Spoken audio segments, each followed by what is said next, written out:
নমস্কার সবাইকে, চলে আসলাম নতুন একটি ব্লগ ভিডিও নিয়ে। কেমন আছেন আপনার? দিনটি ছিল শুক্রবার।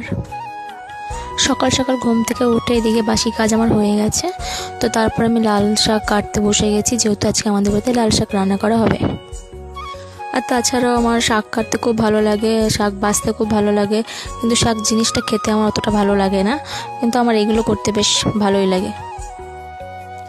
আমার বাপের বাড়ি যেহেতু গ্রাম এলাকার দিকে, তো এদিকে সবজির দিক থেকে কোনো অভাব নেই। কারণ আগে আমরা ছোটোবেলাকায় মাঠে যখন যেতাম তখন ওখান থেকে বেশিরভাগ সবজি নিয়ে আসতাম। ভালো লাগতো বেশ। এটা যখন একা থাকে তখন অনেক ধরনের কথা মনে পড়ে, যে না ছোটোবেলায় এটা করতাম ওটা করতাম।